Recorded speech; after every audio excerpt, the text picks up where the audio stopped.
Assalamualaikum warahmatullahi wabarakatuh. Nama saya Farel Luis. Saya ingin menyampaikan tentang tema peran penting berbahasa Indonesia sebagai alat komunikasi. Dengan itu saya akan menyampaikan bahasa merupakan alat komunikasi yang umum dalam masyarakat. Bahasa diucapkan dan didengar, bukan ditulis dan dibaca. Berbicara akan lebih mudah dan dalam menyampaikan ide atau gagasan kepada orang lain. Keberhasilan menggunakan ide itu sehingga dapat diterima oleh orang mendengarkan atau yang diajak berbicara.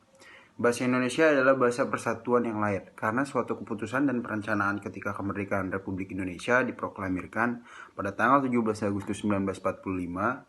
Bahasa Indonesia pun resmi menjadi bahasa nasional, dalam arti yang sesungguhnya bahasa Indonesia ditetapkan sebagai bahasa pemerintahan dan administrasi yang digunakan dalam situasi formal seperti pidato, penulisan serta, terus khutbah, media massa resmi seperti televisi, radio, koran, dan majalah, serta buku-buku. Bahasa formal juga bahasa yang digunakan sebagai media komunikasi di sekolah-sekolah dan universitas serta acara resmi lainnya. Bahasa dapat pula berperan sebagai alat integrasi sosial sekaligus alat adaptasi sosial. Hal ini mengingat bahwa bangsa Indonesia memiliki bahasa yang majemuk. Kemajemukan ini diperlukan sebagai alat integrasi sosial.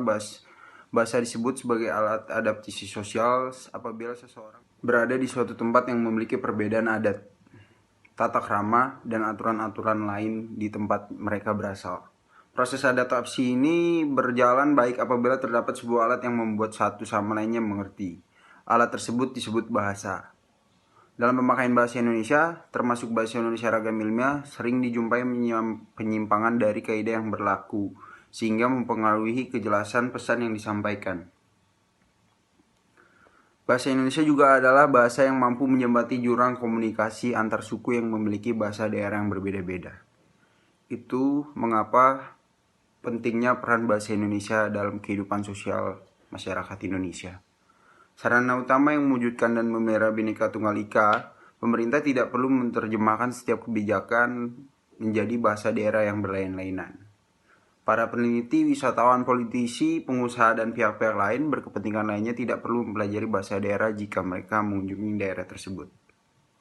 Dan mengapa itulah sebagai kaum muda dan kaum milenial sekarang, pentingnya berbahasa Indonesia dengan baik dan benar itu sangatlah penting.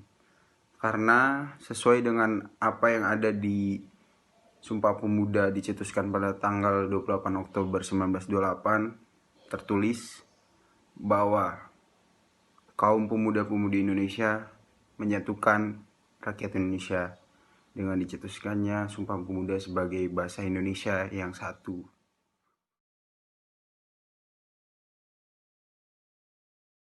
Assalamualaikum warahmatullahi wabarakatuh. Sekian dari saya, kurang lebihnya mohon dimaafkan. Amin.